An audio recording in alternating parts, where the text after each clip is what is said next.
ụtụtụ ọma nọ ụmụ ọdịnala Igbo, aka bụkwa onye nke gị Ogbuefi EZE-ANA Ugochi tubelu oraifite.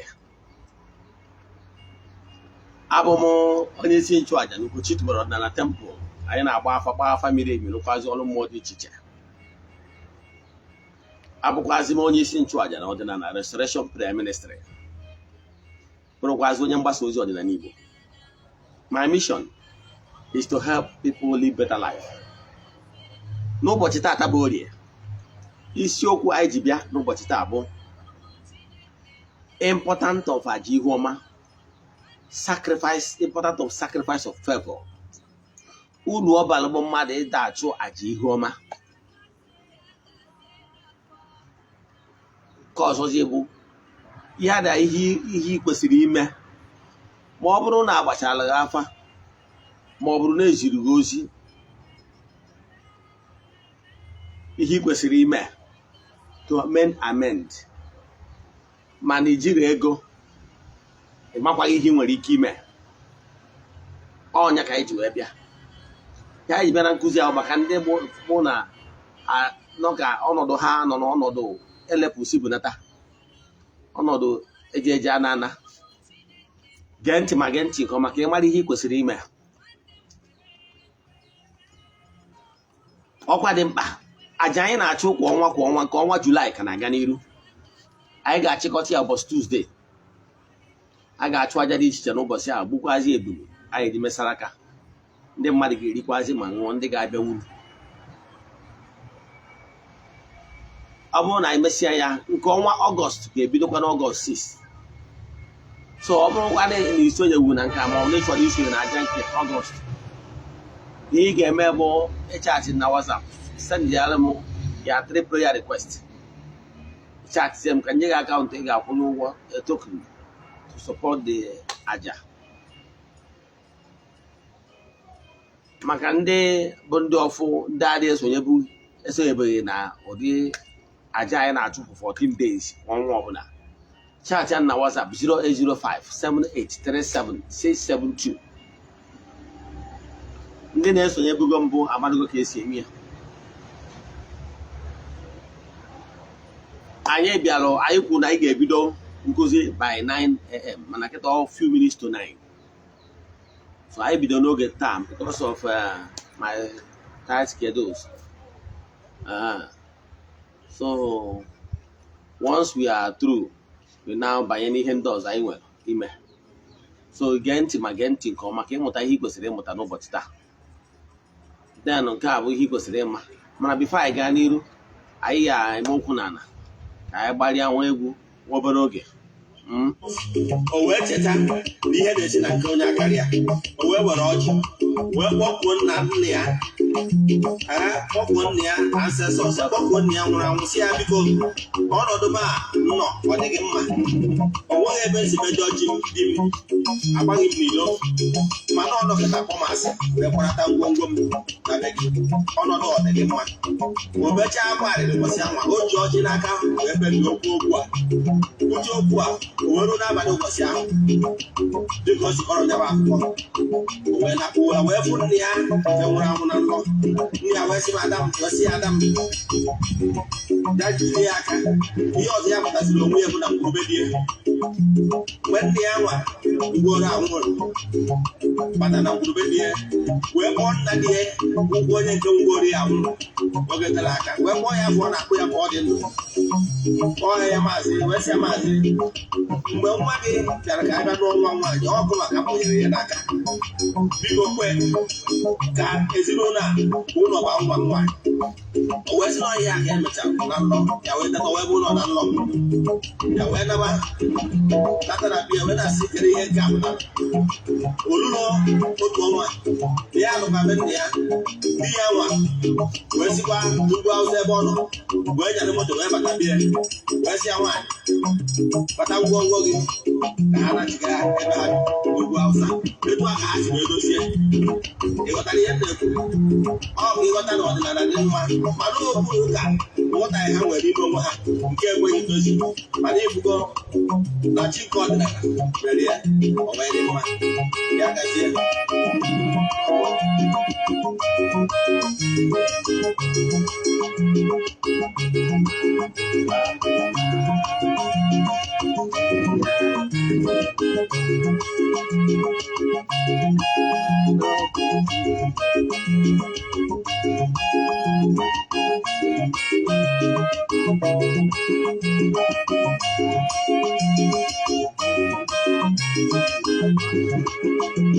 ọdịnala bụ ka ọ dị mma ụmụ Chineke ya gazie n'ọfọ ụfọdụ bụ ka ọ dị mma ụmụ Chineke ya gazie n'ọfọ nwanne m kwere n'okwu Chineke kwere ya gazie n'ọfọ ọdịnala bụ ka ọ dị mma ụmụ Chineke ya gazie n'ọfọ nwanne m kwere n'okwu Chineke kwere ya gazie n'ọfọ ọdịnala bụ ka ọ dị mma ụmụ Chineke ya gazie n'ọfọ ọdịnala bụ ka ọ dị mma ụmụ Chineke ya gazie n'ọfọ ụfọdụ bụ ka ọ dị mma ụmụ Chineke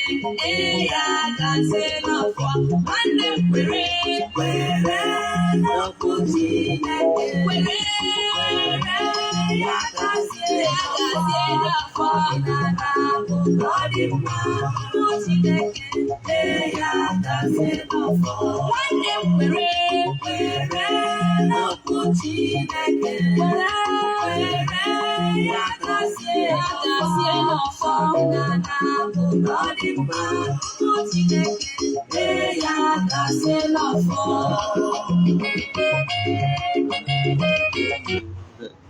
ka anyị dọbiri ebe a nọọ n'oge awa nke eziokwu oge anyị ji awa okwu agba yes oge anyị ji akọwa nke mere eme dịka onye na-esonyere anyị na oge awa nke eziokwu share the link invite your friends and well wishers ka ha nụ from the horse's mouth. Isiokwu anyị ji bịa n'ụbọchị taata bụ ihe uru ọ bara bụ ịchụ àjà ihu ọma. A gwara m gị gịnị bụ àjà?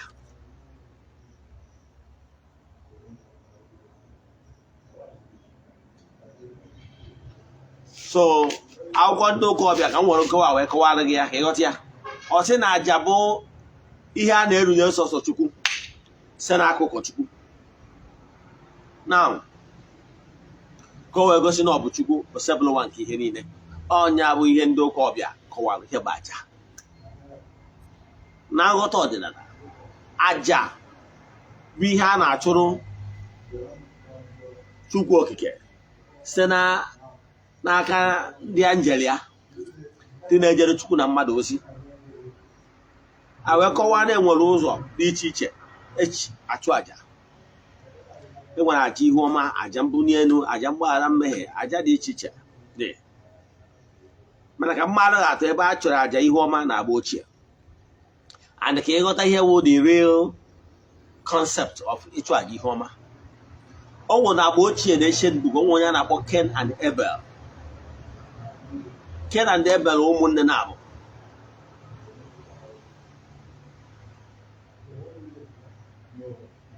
Ken bụ onye ọrụ ubi, mana Abel bụ onye na-agba nta, onye ọchụnta. A wee ka ụbọchị ha ga-achụ àjà wee nye Chukwu okike nke pụrụ ime ihe niile. Ụbọchị Ken chọrọ ịchụ àjà, instead of iwepụta ihe kwesịrịnụ wee chụọ àjà wee nye Chukwu okike wee gosi nsọpụrụ n'ama na Chukwu okike a dizabụrụ ihe niile.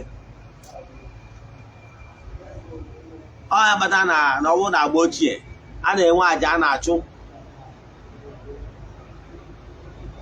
na-achụ kwa arọ ndị Igbo na-akpọ ya n'ụka aja eji enye Chukwu ekene maka owuwe ihe ubi. Ndị Igbo wee na-eselebreti ya kpọ New Yam Festival maka na ji ka a na-ewe n'onye bụ isi ihe niile a kọrọ n'ubi. Ọ ya ka eji eselebreti anụ izi annual event. So n'oge dị etu a Ken anwa wee je welu tidalele je welu something that is not really worthy. Whatever you are giving ya chi,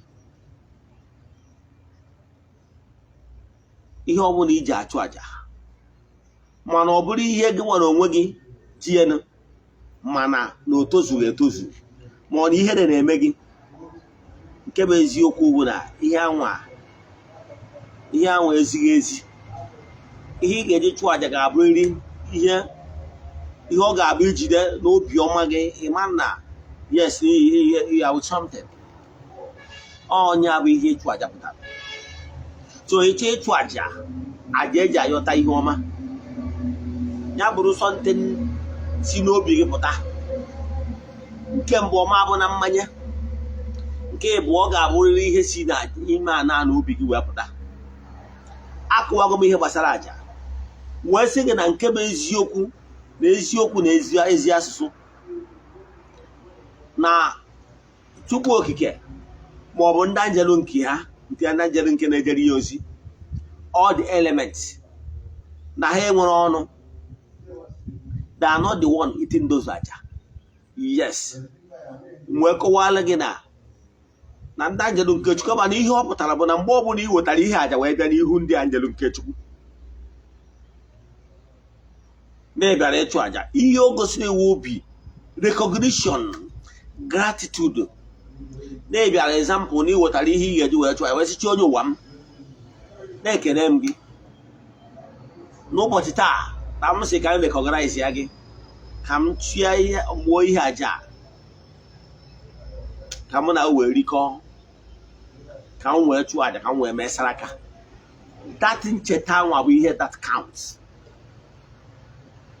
Wee gwa gị na the spirit does not have flesh and blood, therefore they can't eat. Yes, because eating is only important for we human beings that are in flesh and blood, because we need the nutrients from those eating to nourish ourselves and organs. You got that? So, but the spirit does not need it. But the year after the spirit will talk, that gratitude, that's recognizing that, look, I'm doing this because of you. Example, and then when monuments, the AGA celebrate or some certain things in the Nukutem Padando. And then when an institution, and then more after a great personality in appreciation of what the person have done in the past, is a thing of honor. So whatever sacrifice we are to say, they will auto ndị mmadụ na-abịa n'Ugochi on na temple. I don't drink hot. I don't take alcohol. Yes. If I must drink a little, it must be pure wine or soft drinks sometimes. Depends as the spirit leads me. Man, I told the man I've been at temple, put my wine for the put hot, the expensive ones at that. Definitely, I wonder how what are those things. Sometimes I'll bring them out. Can the man and the non also be more when they visit in a temple more? Some important personality, once they come, they want to go, I'll give it to them. And the other use some of them to use saraka. And when they nabiano, what I hear the teacher, I give them out. However, I feel so honored when such people give me money. Some will give me money, some will give me eatable items, some will give me so many things. I give them out. One, I was very grateful for the person, at least that for the fact that the person remembered me. Normally on a video be menu. So that because Obioma well, come just share. Chukwu okike na mmụọ niile na-ejide ozi jee gọzie na onye maka ihe dị etu a onye dị etu a mere onwe ndị na-adachi m ego. Yes, nnukwu ego. Yes, so for that reason ma dị happy. Ghọtara ya? So the same thing bụ ihe na-eme mgbe ị were ihe aja wee sị Chukwu okike na-achụrụ nga aja ma ọnwụ entities of powers ndị ichie ndị na-achụrụ ha aja, they were very happy. Oh, so this my son remembered me today. Nwa m maka ihe niile lụtara m, I bless you. Example etu anọ kịta mụnwa Ogbuefi EZE-ANA Ugochi tubelu. Onwe nwa m pụtara tomorrow, maybe he's coming maybe from anywhere, maybe kwụsị n'Ọnịcha ga ebe a na-ele chieftaincy title as in attires, but maybe a walking stick, maybe a cap, maybe expensive or Isiagu clothes and whatever and other things. Now, that in here they turn out water and flare, or senior ya like we go to the Mudena. Come my son, me down. Oh, you remember your father today? I will pour all the blessing on him. I will ask my resumes to bless my child for remembering me. That does not mean that I can do good and I may go there with my own money. But for that singular act, believe in me, he will be blessed. At least one cheta. That is the thing that is happening.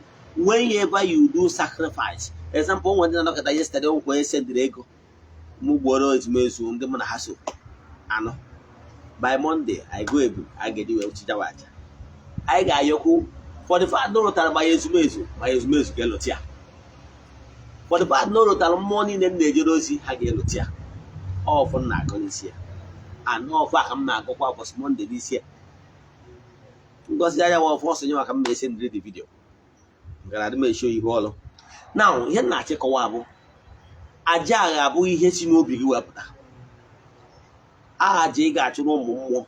The thing when I'm more going to aja, mmụọ ịchụrụ aja ịkpọrọ afọ wee tụja aja ga dị very happy and bless you. 2.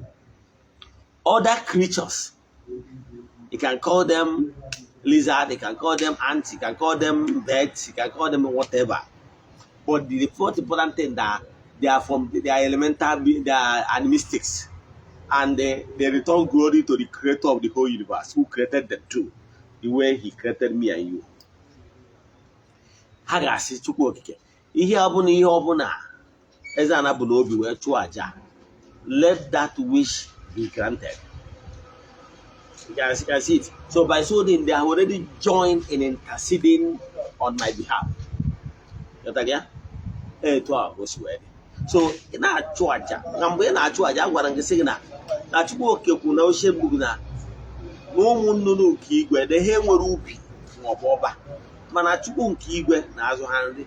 So the Almighty expected you, we human beings, to feed them, to be of help to those lesser beings, those are the mystics. So more than a chuaja, let important of Ichuaja. Important of Ichuaja 1. Only to more Ichuaja will be very happy with you. More Ichuaja will be very, very, very happy with you. Kaofu. Nkebwa, other elements, we say be happy with you and join you in interceding. So if what are what job on a choro, nana kama ihe na-eme n'obodo nwere ike depends on what is their problem, and they chụọ aja at the right direction. And my one day mmadụ depend na aja chọrọ ịchụ. O nwere ọtụtụ ndị mmadụ nwere ike o nwetara ego eche ịchụ aja ị na-achụ at the right direction. O nwere ndị nọ ị na-ayọ ihe ọma meele gị. Instead of ịlọta na ị ga-ekene chi onye ụwa gị, lọta na ị ga-ekene ezumezu, lọta na ị ga-ekene mmụọ niile ikwere nkwa, lọta na ị ga-ekene ụmụ mmụọ nọ ndị ga-akwụdoro gị n'ihu ọrụ wee na-aga. What did you do? You use the money, 500,000 or even more. Get go phone, get you nwanyị. More you through a party. Those is are good though, but sometimes it could be misplaced stuff. So it was a magodo n'ebe the right aja it was a recho. Onye na-achụrụ aja isi onye ga-enwe nnukwute aṅụrị, full of gratitude from the inner heart. So o nwere ndị bụ na ihe ọma megodo ha na because of the environment ha nọ ya, ha gbugoro anụ sị ndị mmadụ bịa ri. Ụfọdụ nwere ike ma ha eri na ụfọdụ nwere ike sefụ ịchụgoro aja ha nyegoro ha, weta ma inyere ha ya n'ego ma ọ bụ na inyere ha na anụmanụ igburu egbu. Ha ekwuru okwu ọjọọ wee join ya. Ha nwere ike ụfọdụ ndị ụlọ nwe ụfọdụ na vileji ya bụ egbu ejeta achịkọrọ ego asị onye ọgwụ ego ọ chọrọ isara akara aka dị afọ, mana ego abụ ego ịsọfara wee nweta. Ọ bụrụ na nwere ihe ọjọọ dị na kaba na ọ bụrụgo mindset of the people around you. So sometimes if you mere ụdị ndị na-etu ahụ ọgọ, they will not even find it worthy as in to say earnest prayer on your behalf. So therefore ụdị ndị na-etu ahụ fụ na aja ịchụrụ ha ma inyere ha ego ma mere saraka bụ ihe nara na nkịtị. Mana ọ nwere ndị ị ga-achụ ụlọ aja dịka ndị na-abịa na tempụl Ugochi na tempụl ndị na-abịa ụbọchị kwa ụbọchị kwa ihe aja, ha ga-eri nwa ha nwere si ya gazie n'obi ọcha ha niile, and they will not be thinking otherwise. So the most important thing, how that you give. Now the answer is, the question is, onye nyere oju obi tiwara etiwa obi gwepịara egwepịa, o nwere obi aṅụrị n'ihe inyere, and utter a word of gratitude on your behalf. So the most important thing na obi onye inyere matters. Obi onye inyere that way ihe onyinye matters, because you need the happiness of onye anwụ inyere that onyinye anwa. The same thing is applicable to the spirits. Ọ bụrụ na ị chụrụ aja chụọrọ ụmụ mmụọ na-apụ apụ aja, nke bụ eziokwu that you will receive blessing. Ihe niile abụrụ all about money. E nwere ike agbasịrị gị afa, nwere ego iji alụ ọrụ, nwanne chụba aja. Aja ọbụla na-echule nwụrụ nke na n'iyi, kama na o nwere ihe na-eme ewu na enwere ike whatever that is entangling you might be different from what is entangling the other person. This person nwere ike ihe ejie na nwere ike ọ bụrụ maka mmeta emetọ ihe ọdịnala Juda gwurube nne ya. Onye nke ọzọ nwere ike bụ maka na ego merie o mee ihe o kwesịrị ime, dịka m mara atụ na nkụzi nkụziri na si na o nwere ndị bụ ihe a na-ata afụ today bụ because of reversal of an order given by their late parents, and that order is in line. That order represents the wish of their late parents, maybe in sharing formula. But for the fact that the living are so greedy, they went ahead and they share the thing the way that it suit them out of greedy. Therefore, just setting aside the wish of the person that labored for those wealth. We say, no one will follow you if you go against the will of the disease. Such a person will also get out to go to many things. Until the person will go and appease the spirit of that late parents. No, we were there is accusing finger. Because I got a Uru way that water. Ajana able to more. Ajana make you say. Because the work is imagine. I will not say that I will not forgive you because you hurt me so bad. But some of my friends, when you get a boy maraha, or however and come where you're, there is no way I will not do my best for you. At least if I'm not forgiving you for who you are, I will forgive you because of some of my friends that came with you. It's too according to more. You only didn't make an Ichuaja, natural Muaja.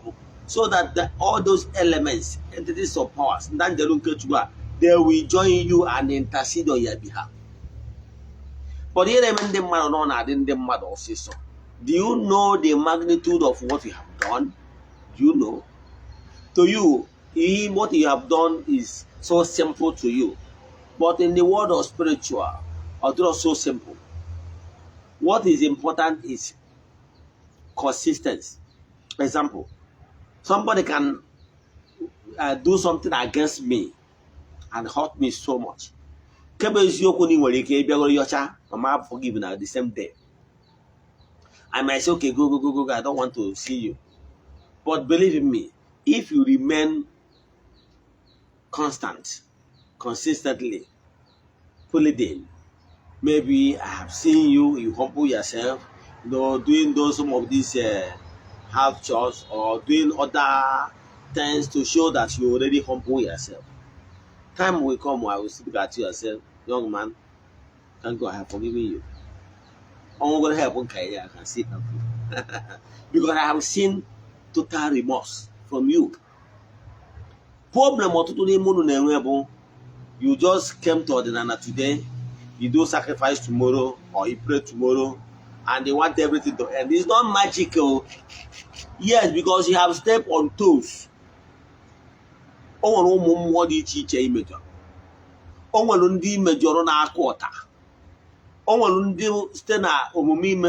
the past, you rendered them useless. So many causes over them might have learned on you, whether with your consent or without your consent.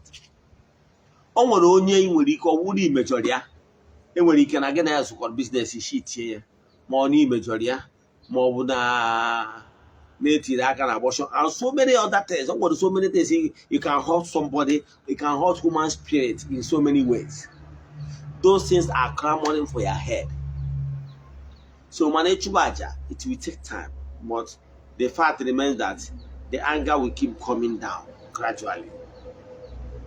Abasi alagafa, if we engage a lot, I will go 1 or 2 because you can go to 1.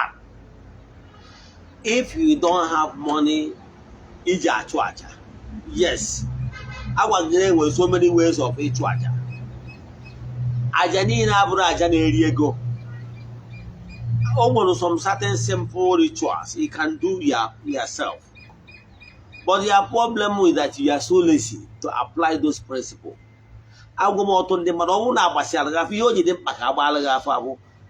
Spiritual lab. At least to touch light, pinpoint where your challenges are coming from. Like more ways, and I will pinpoint all. Yes. There is one day and I pinpoint to only few. So you never go on back. I will tell you everything. If you don't have money to do all of them, what you will be doing is that look for the important ones at the moment, which they can solve, because so will be you still need to make amends. So, but identifying those where you are having your own challenge or where your challenge is coming from, very important. Now start appealing to those entities of powers. Maybe you step on toes. Maybe it's Iraka, name what of a person, or maybe a hot or another challenge. So he gave me want to create a time for your spiritual exercise. Create a time for your spiritual exercise. Time how we create a spiritual exercise. He create a time. He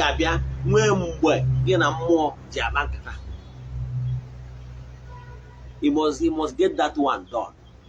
He can wait the time again and more time they make a spiritual exercise. If you can see all. Depending on where you are living. If you are living where you cannot be able to see all this, even if it's only in look for a small piece of paper. Powderize the inzu. Powderize in a cup. What you only want be a man's, and each be a man's, is money, some man's, money, and a man's. mmụọ onye na-atụ m anya ekele n'aka bịa nụ m anụ nzu ịmagide nzu a niile kpọwa ha ncha niile kpọwa ha ncha kpọcha ya yọọ asịa biko ebe ọbụla isi mejọ ha gbaghara gị yoso ya na efere piece of paper mmesi efupi ya n'ihu because those dots you are saying is carrying your prayers ya bụ nke ị ga-eme ka ofu minus that one ihe ọzọ ị ga-eme bụ imesịa ya inwe poor elevation ọ bụgoro obere hot. If you cannot see white hot, you can use anyone. Ịkpọchi onye ụwa gị bịa tụọ nkwụ tụsara kpọm ndị iche tụsara nkwụ. That's small rituals. Instead na agwa gị 100 naira ihe use for months. Wetara nkwụ ọkụ imesi tụsara ha ngwọrọ nkwụ ọkụ tụsachara ha emetụ nwa obere niile unless you onye na-aṅụ nkwụ ọkụ too much. But I can tell you a bottle of hot can still stay months for you. Now, ọ bụrụ na ị na-eme ụmụ ihe ndị a small ritual ike agwụna gị because ọ bụrụ na ịma the magnitude of what you have committed in the spiritual realm, the entanglement, because you need to go for 1 month 2 months because things have not changed and therefore you're already tired. Do you know the magnitude of what you have done? Do you know that you're supposed to be in the jail for 4 or 5 years because of the magnitude of what you have done? I mean spiritual limbo, spiritual jail. And when rituals, you can go on your own. Create time. Why I said you should create for a particular time is one. For you to have a particular time, you make communication with your chi. It shows seriousness. That's why you're supposed to put a particular time. Say put your phone on alarm. Once the alarm, leave whatever you're doing. That single act of leaving whatever you're doing and facing the east is enough signal. Is enough signal that look, nobody here. Only the signal on any to more that you are serious. Cap 1.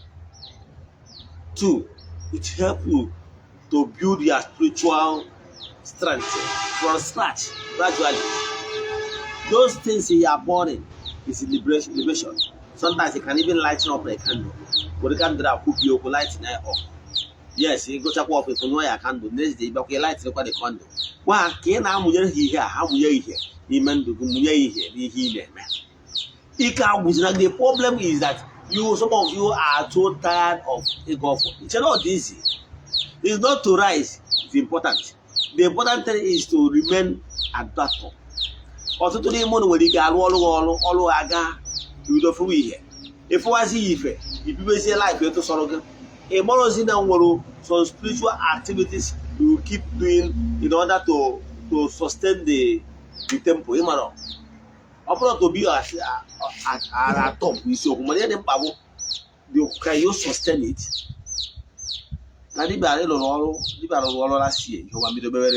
Since last year, I forget is even my DBA, enjoy your own way. Even if you are in a in that poor elevation, to sustain the momentum, man, you will last. Even because of you have started making money, you started living life, intimidating others, taking advantage of others, and thinking that you are so up. Our the ancient book says that if you are rejoicing that you are on top, look well because of downfall. So, if you don't have money to do your spiritual work, please create time for your spiritual exercise. It happens to me. When I came back to ordinary, it wasn't so that lousy because ordinary I brought charm. So I keep on consistently. What they got the word they could have one dog or say, I will never let you go unless you bless me. I think Isaac, the ancient books, Isaac and Agua Angel. Now I will never let you go unless you bless me. So it keep consistency. Even if as you are doing it and things have not started improving so much the way you wanted it, don't get tired. Keep doing it. Keep doing it. You are gathering momentum. Keep doing it. Sometimes your conviction need to be shaken. Your conviction need to be tested. I came with message of hope today. So bacha. Obugoro mgbe ijire ego ma no was this chukwudezi aja.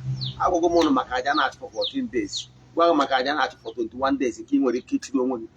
Gwacha gị nke agwa gị na ọ bụkwa ndị iji obere ego enwere amenities ị nwere ike ime.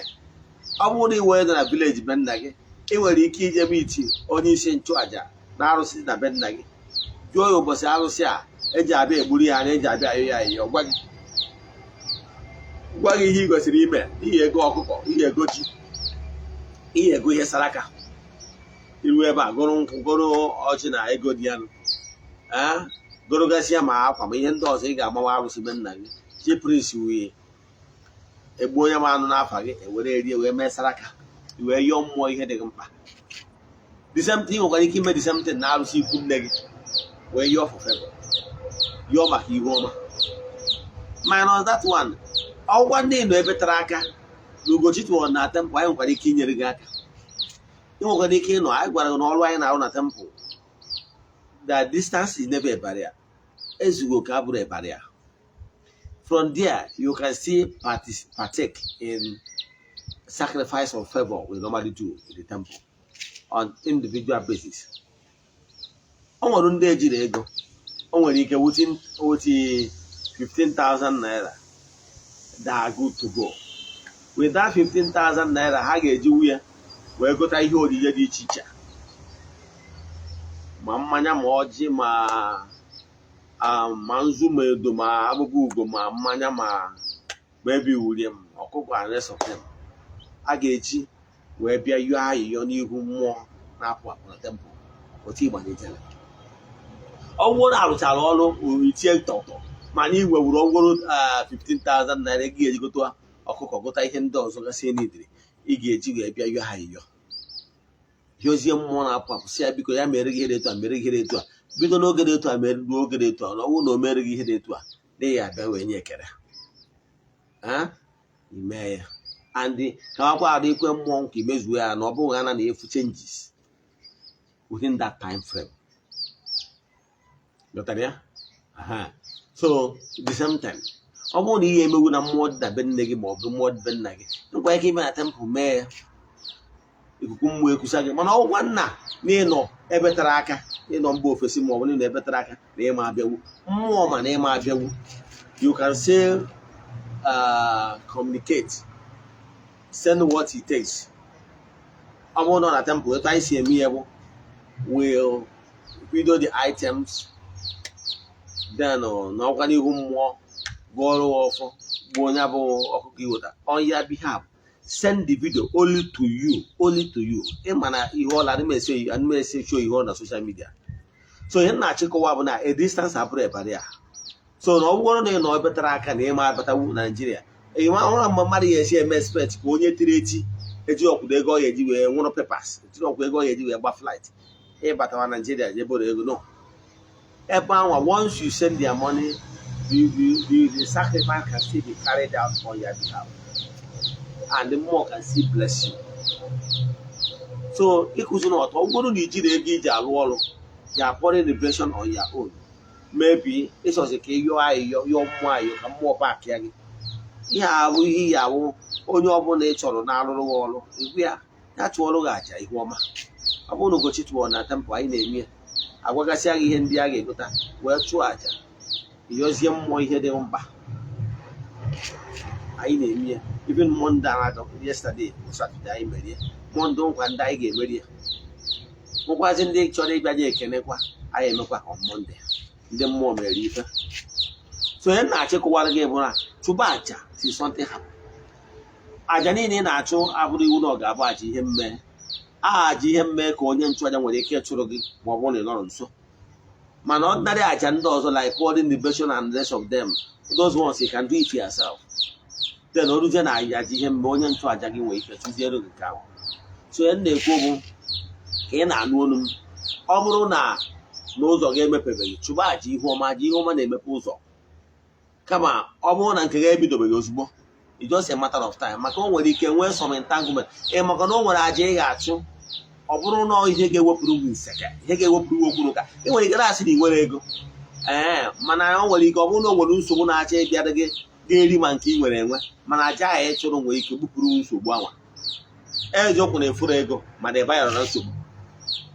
eme ọnụ nwere aja ị ga-achụ nwere ike ibupụrụ gị ihe nsogbu nwere ike ibute accident ma ọ bụ ihere ije tụfuo ego ị nwere ịmara ọ bụrụ ego onye mmadụ kpatara ụgbọ isiokwu na ole ka onye asị ebutere so ọ dị mma ịnọ n'ọnụ ịchụ aja ihuoma ịnọ na-ịchụ aja dị iche iche ka ụzọ gị na-emepe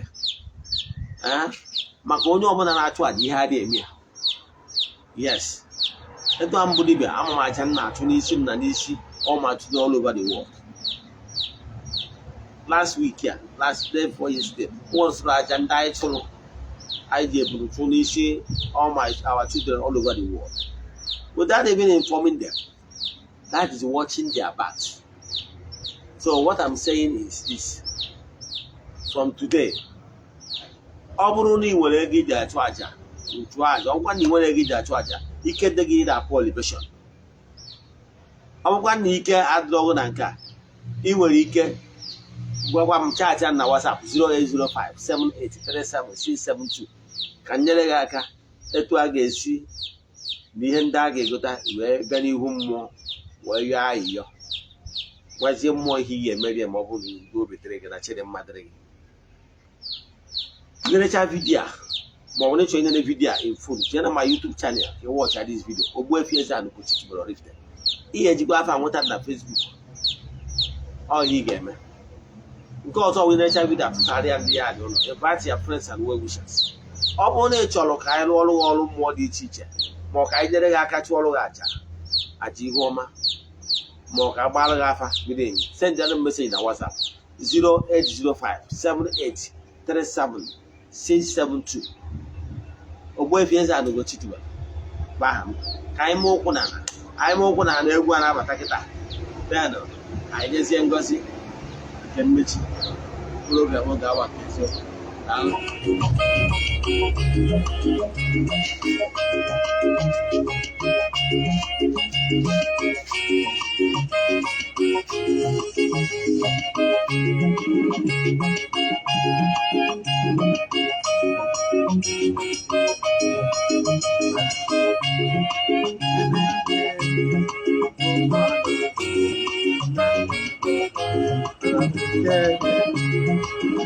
enwewo ọnọdụ dị elu wee narị ụbọchị dum obi umeala ka ji narịọ naanị m ọnọdụ nke dị elu tupu ọrịta ka ụzọ n'ebe dị elu nke mara mma ebe dị elu ọnọdụ naanị m ọnọdụ nke dị elu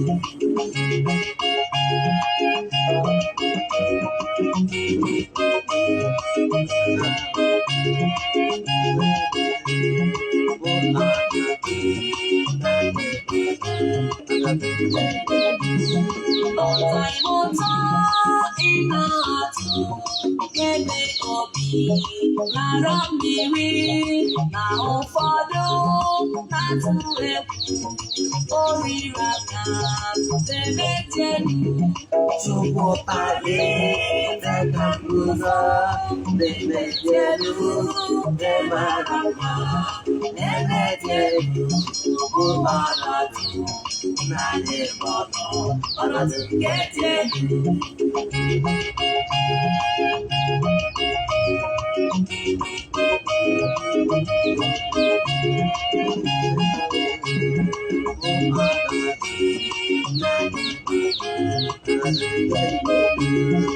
achọrọ m ịdị nsọ n'ụwa guzosi ike n'ime ọnwụnwa okwukwe nke na-ezipụta abụ dị nsọ na-emechi elu chukwu kpali teka ụzọ na-emechi elu nke mara mma na-emechi elu bụ ọnọdụ naanị ọnọdụ nke dị elu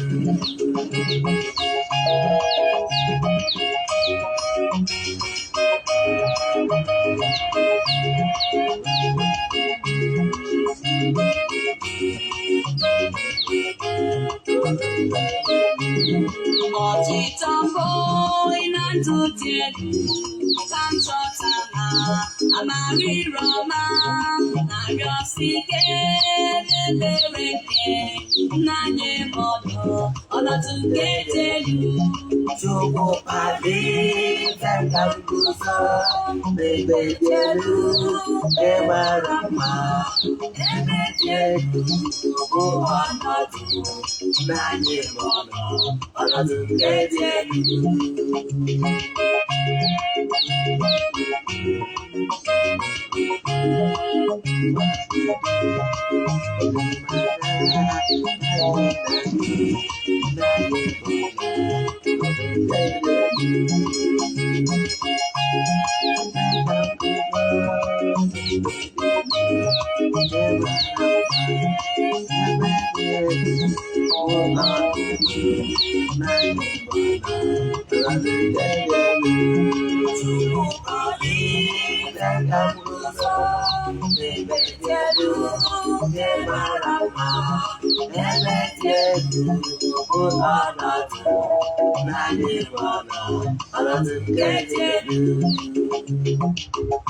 Ka anyị tọbụrụ ebe a sị Chukwu okike ya kwalite anyị ji anyị ọnọdụ nke dị elu n'aha Chukwu okike nke pụrụ ime ihe niile ekwubie m okwu n'isi all my children all over the world, friends, fans and all over the world. N'aha Chukwu okike nke pụrụ ime ihe niile, asị m na ezughị oke ọhụụ na ama abụ ebari a, asị m na distance ama abụ ebari a. Ekwubie m okwu n'isi ndị niile ọnọdụ ha dị ana, ndị niile agbara ụta mmụọ, ndị niile agbara otu mmụọ, asị let there be liberation. Ndị niile a na-emegide, ndị na-achọ favor, ndị na-achọ connection, ndị na-achọ mbuli elu, ndị na-achọ approval pepa dị iche iche. N'aha Chukwu okike nke pụrụ ime ihe niile, ekwubie m okwu dịka onye isi nchụaja n'ọnọdụ niile dị etu a, na-asị ka ihe ọhụrụ bido mebe. Let there be chain broken. Let the chain broken. Let the chain be broken. Let there be liberation. Let there be upliftment. Let there be favor. Let there be miracle in your lives. Ka ihe ọhụrụ bido mebe. N'aha Chukwu okike nke pụrụ ime ihe niile, ekwubie m okwu si na distance abụrụ ebari a, ma ndị nọ na east, ma ndị nọ na west, nọ na south, nọ na north. N'aha Chukwu okike nke pụrụ ime ihe niile, ka ihe ọhụrụ bido mebe n'ụbọchị tata bụ orie, n'orie abụ na orie, ihe na afọ abụ na afọ, na nkwọ abụ na nkwọ, anya na ụbọchị na anọ. N'aha Chukwu okike nke pụrụ ime ihe niile, ya gaziela ụnụ n'ọfọ.